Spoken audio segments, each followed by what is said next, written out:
जय हिंद दोस्तों। मैं मैथ ब्लास्टर्स पर आकाश तिवारी आप सभी फौजी छात्रों का अपने यूट्यूब चैनल पर स्वागत करता हूं।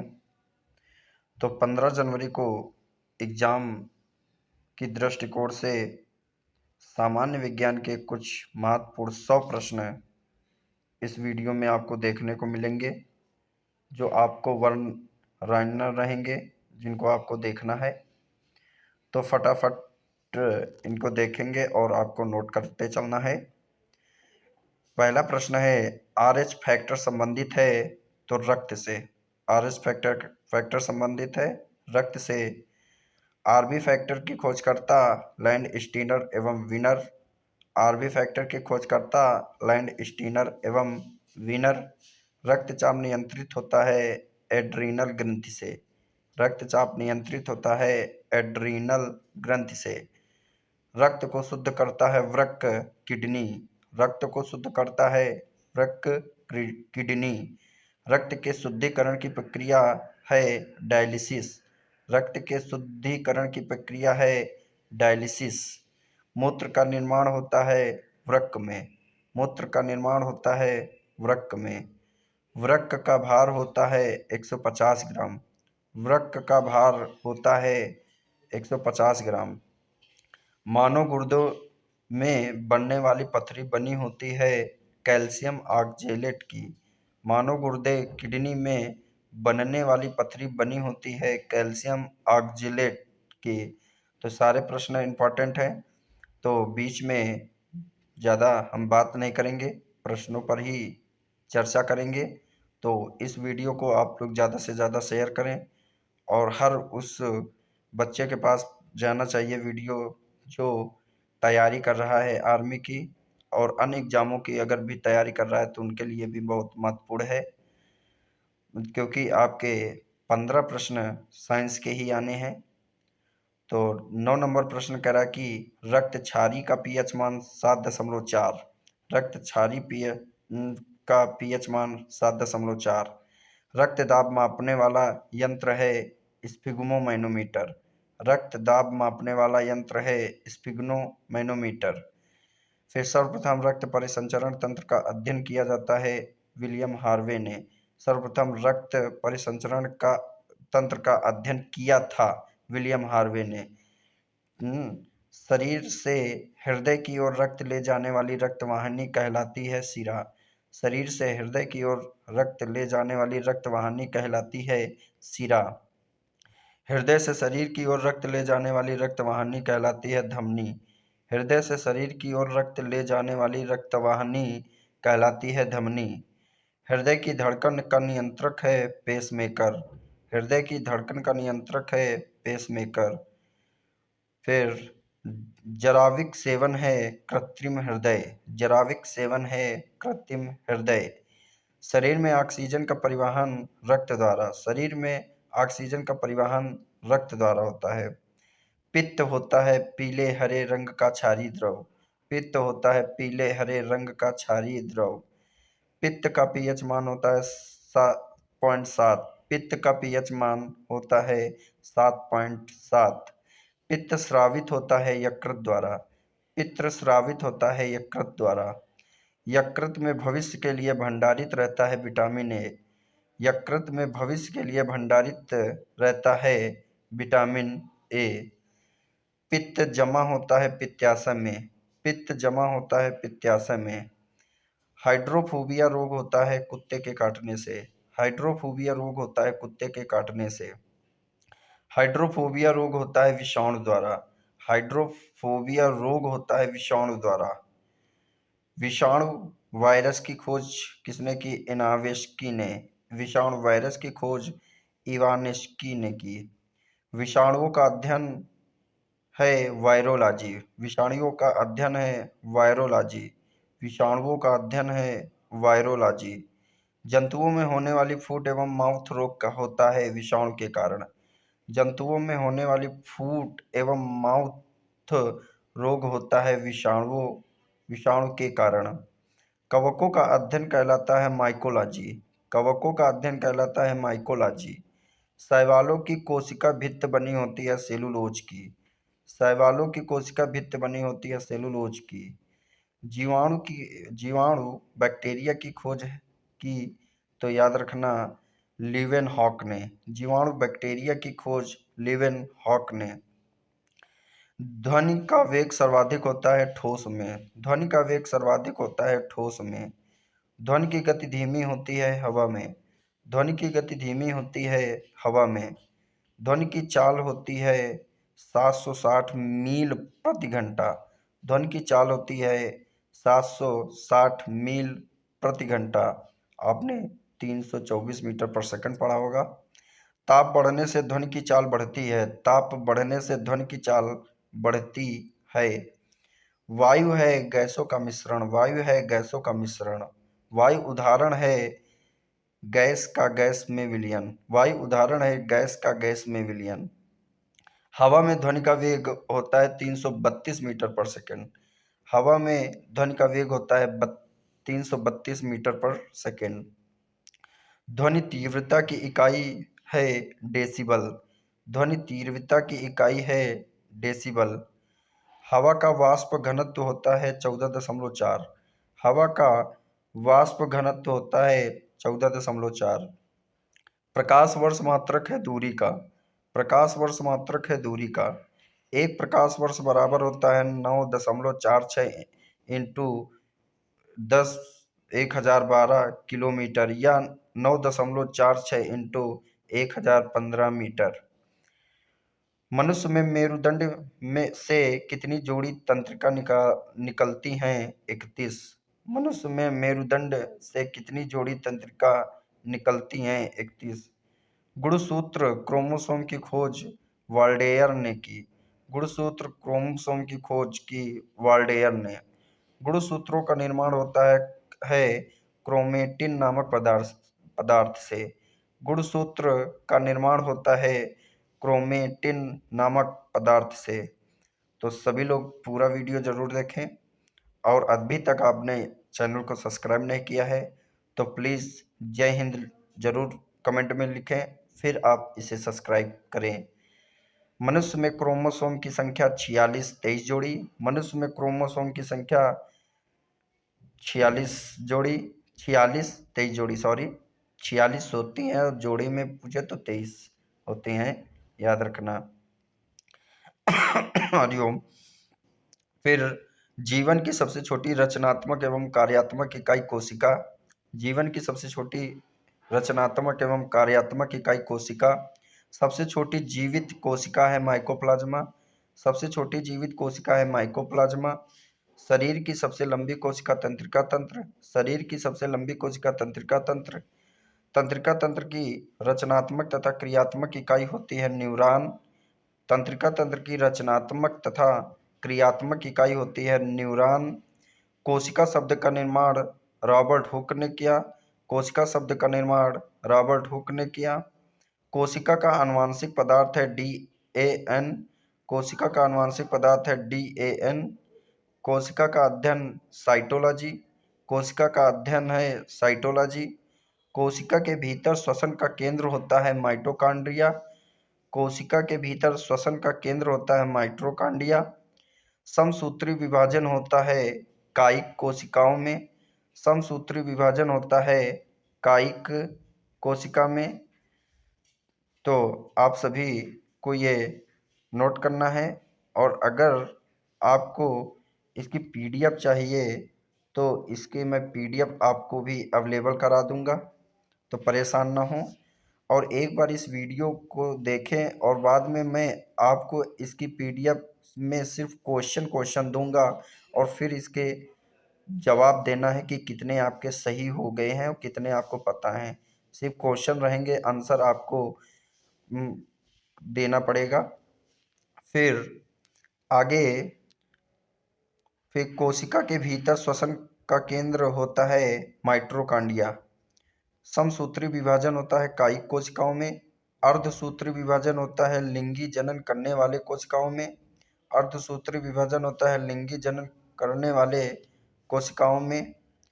फिर आगे है प्रश्न, आगे देखेंगे।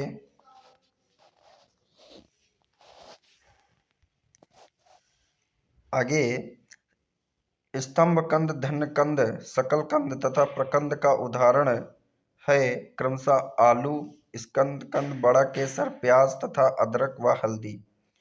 इस है ना, स्तंभकंद, धनकंद, शल्ककंद तथा प्रकंद का उदाहरण है क्रमशः आलू, बड़ा केसर, प्याज तथा अदरक व हल्दी।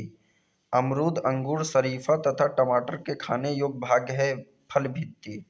अमरूद, अंगूर, शरीफा तथा टमाटर के खाने योग्य भाग है फल भित्ति। आम, पपीता तथा बेर के खाने योग्य भाग है मध्य फल भित्ति। आम, पपीता तथा बेर के खाने योग्य भाग है मध्य फल भित्ति। फूल गोभी का खाने योग्य भाग है पुष्पक्रम। फूल गोभी का खाने योग्य भाग है पुष्पक्रम। हल्दी में पीला रंग का कारण है कुरकुमिन। हल्दी में पीला रंग का कारण है कुरकुमिन। टमाटर में लाल रंग का कारण है लाइकोपीन। टमाटर में लाल रंग का कारण है लाइकोपीन। अदरक तथा आलू के खाने योग्य भाग है तना।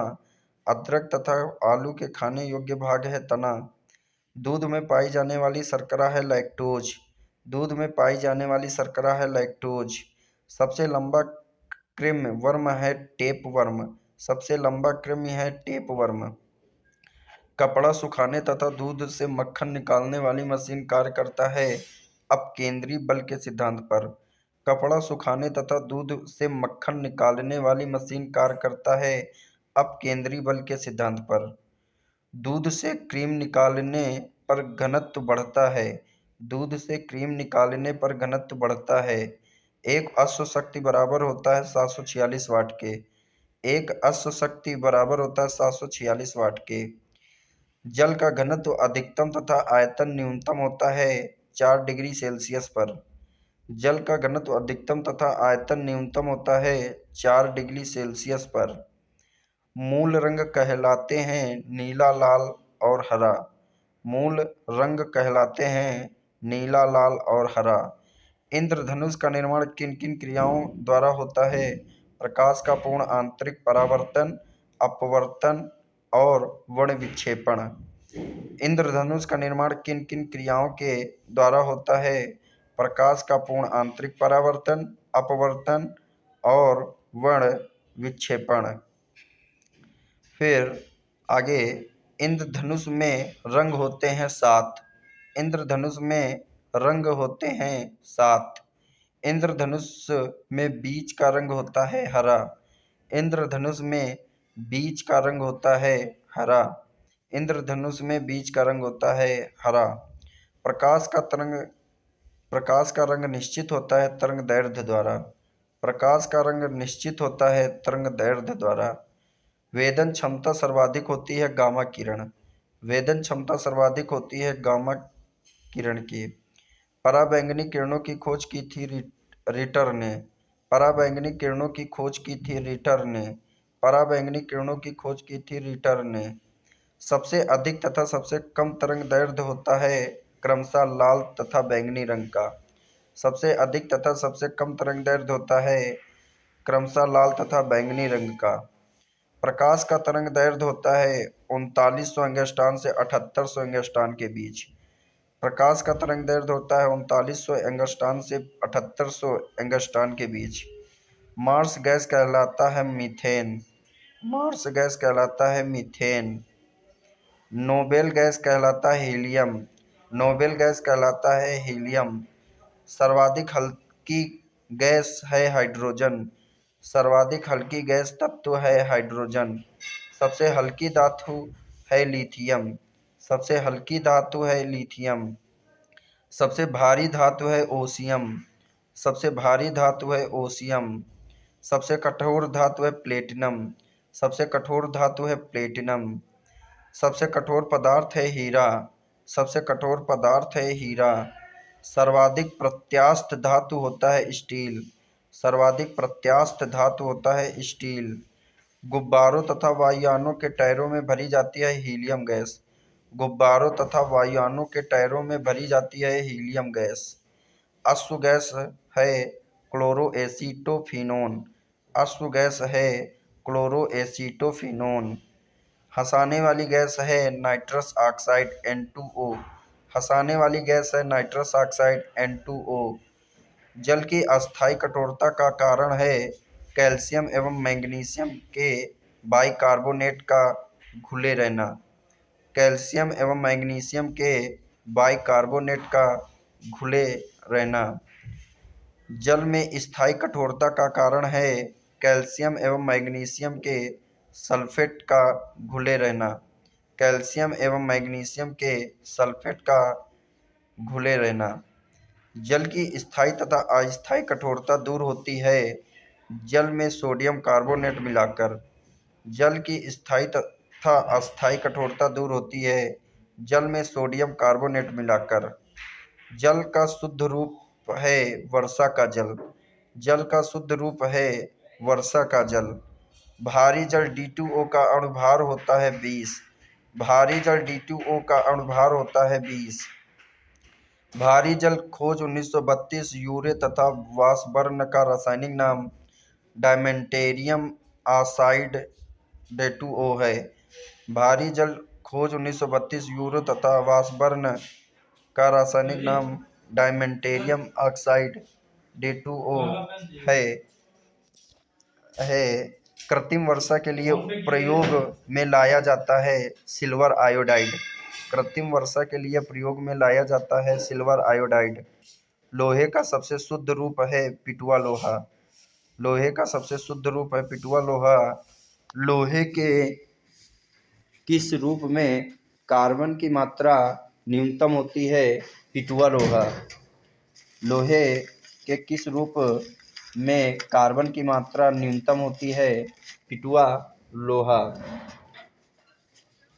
अगला, लोहे की मात्रा सर्वाधिक होती है पालक के पत्ते में हरी सब्जी में।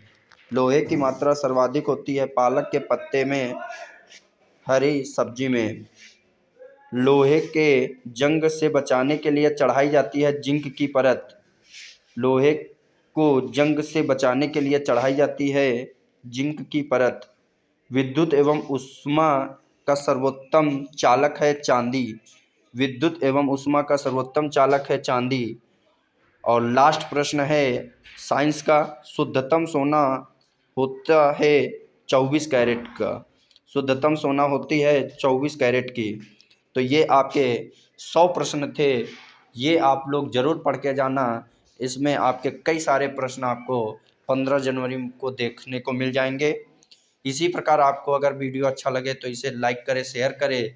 अभी तक अगर मेरा चैनल सब्सक्राइब नहीं किए हो तो आप सभी लोग इस चैनल को सब्सक्राइब करें।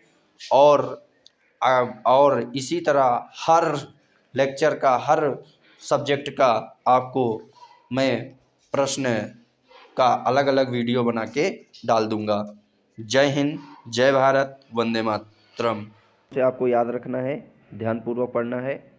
1904 में भारतीय विश्वविद्यालय अधिनियम पारित हुआ, इम्पोर्टेंट है। आगे 1905 में बंगाल का विभाजन हुआ, ये भी आप लोग याद रखना, इम्पोर्टेंट है। 1906 में मुस्लिम लीग की स्थापना हुई, इम्पोर्टेंट है। फिर 1907 में सूरत अधिवेशन और कांग्रेस में फूट। मार्ले मिंटो सुधार 1909। ब्रिटिश सम्राट का दिल्ली दरबार 1911। होम रूल लीग का निर्माण 1916, ये इम्पोर्टेंट है, याद रखना। मुस्लिम लीग कांग्रेस समझौता लखनऊ पैक्ट 1916, इम्पोर्टेंट है। और महात्मा गांधी द्वारा चंपारण में आंदोलन 1917, ये भी इम्पोर्टेंट है।